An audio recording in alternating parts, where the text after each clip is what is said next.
Hello, thank you for joining me. I'm sitting by the fire without Mishka, he's just trotted out, so presume he's gone for a little bit of lunch. A little light luncheon, as they would say in polite society. I was reading something the other day. I cannot remember who wrote it, where I read it, or anything. I'm thinking through a mix of fog and cotton wool still in this old pea brain of mine. And it was reassuring people, assuring people that they may feel that they are broken, but they are enough. And being enough is very important.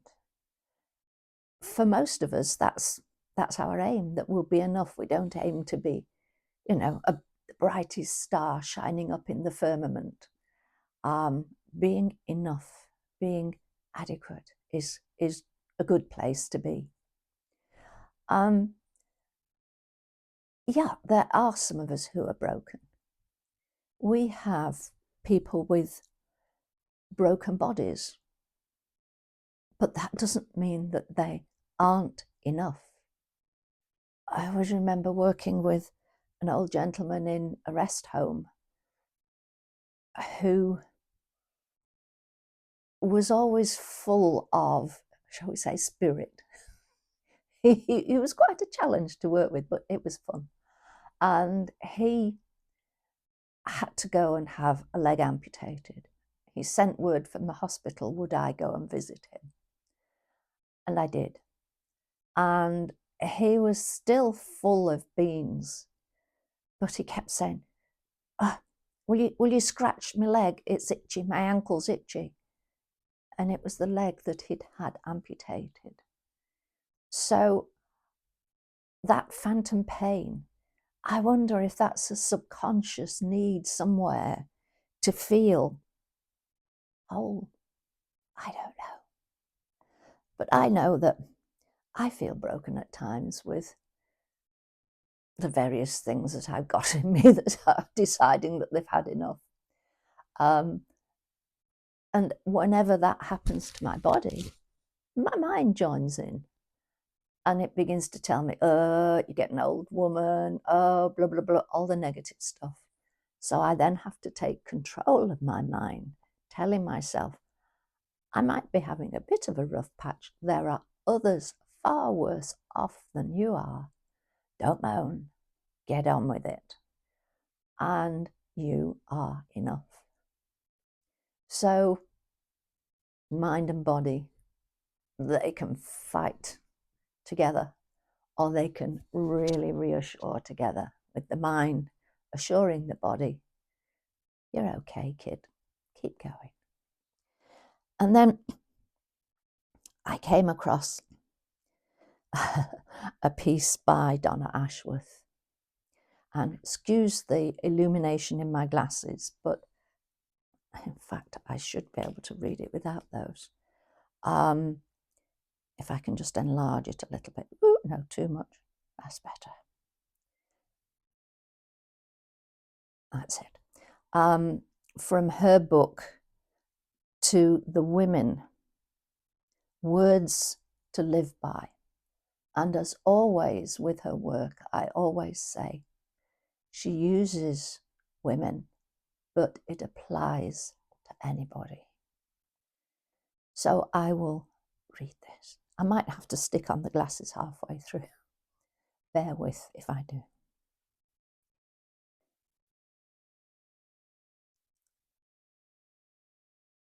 Right. To the women, to the woman who thinks she isn't good enough. How many of you are thinking, that's me, that's me? To the woman who thinks she isn't good enough.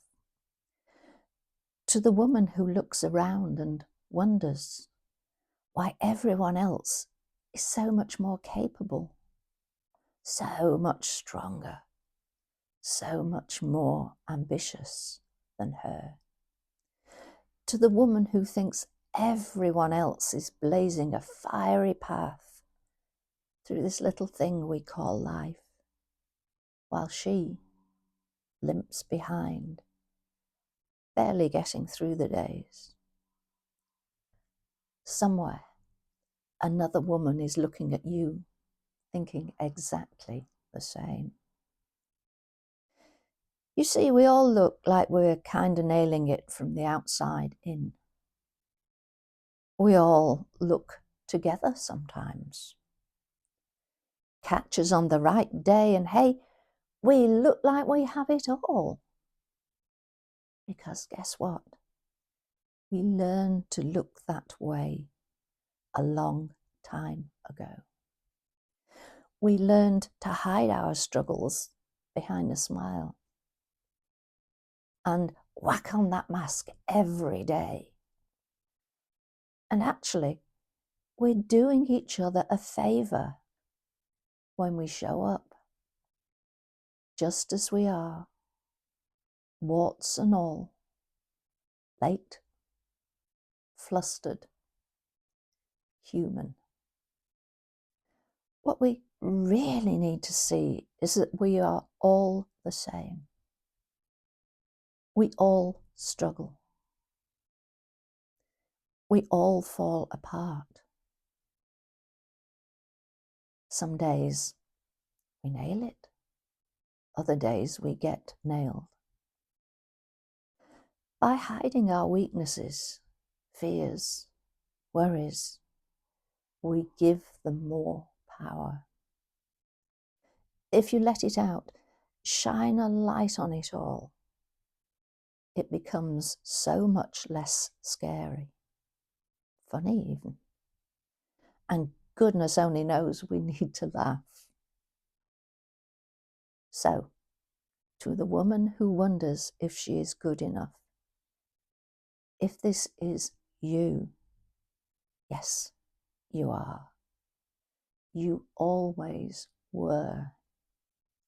You don't have to live up to anyone's expectation of how you should be coping.